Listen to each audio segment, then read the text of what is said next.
My name is Meredith Romero, and my topic is effective leadership in the workplace. So, to start off, we're gonna see what is effective leadership. So, in chapter 13, it talks about different types of leadership theories and models. And based off those models, you could find a definition of leadership differently based on each theory or models. However, the main definition is the ability to direct a group toward the attainment of goals. So, based on these theories in the chapter, each individual has different perspectives on what an effective leader is, but majority has similar perspectives as well. So, through these theories and models, there were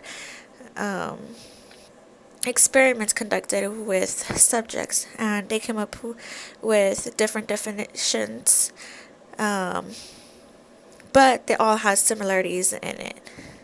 So, a study from the University of Michigan found two types of behaviors that are effective: leadership oriented and task oriented behaviors. Relationship oriented is where the leader is more focused on the relationship between the leader and followers or between followers than the task.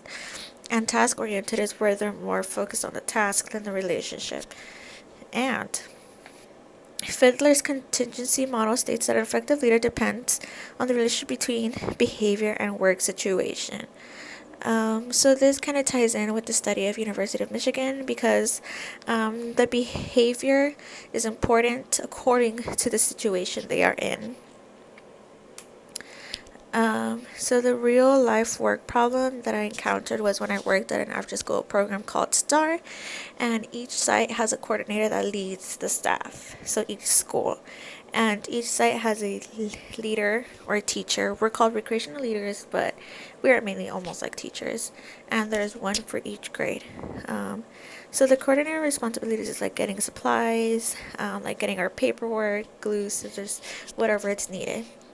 Their responsibility is also to be there before us, do their own paperwork, and resolving conflicts between maybe the leaders between leader and coordinator, or between the children, or just any kind of conflicts, maybe even the parents. And the leader's responsibilities was planning activities for their class, like physical, hands-on worksheets, any kind of activity for their class. I forgot to put in their homework help.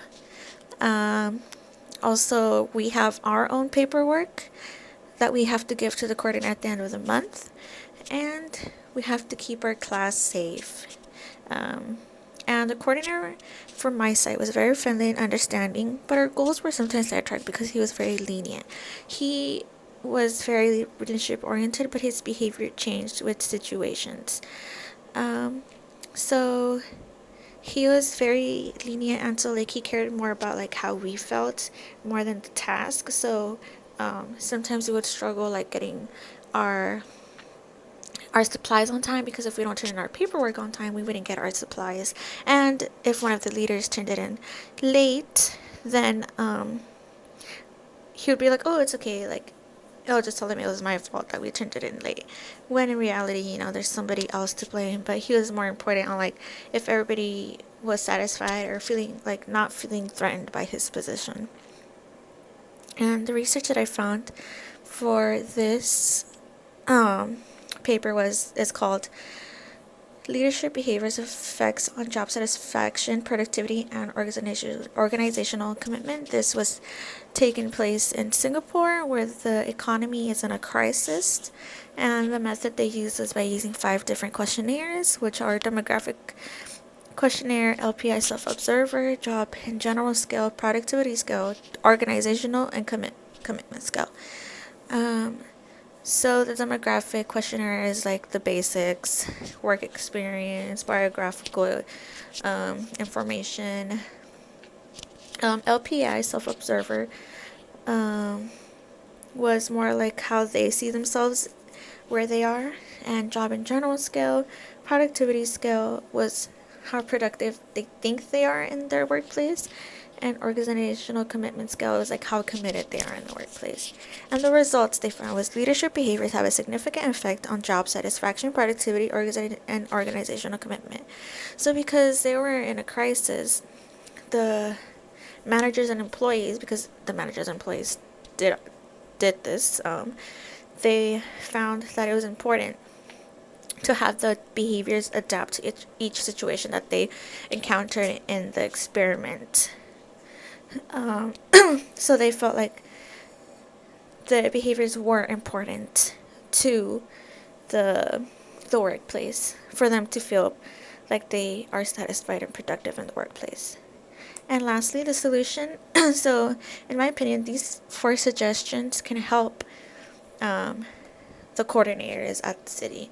So, first off, I feel like evaluating the coordinators by the leaders would help because they evaluate us, but we don't evaluate them. Like maybe getting feedback from us, like seeing how we feel, how we see them, would help them improve.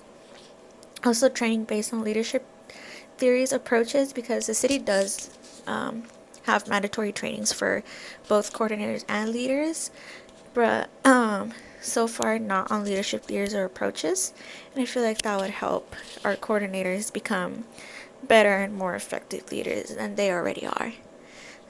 Also, applying what is taught in the trainings would also help, because there's a saying that goes, knowledge is power, but in reality, applied knowledge is power.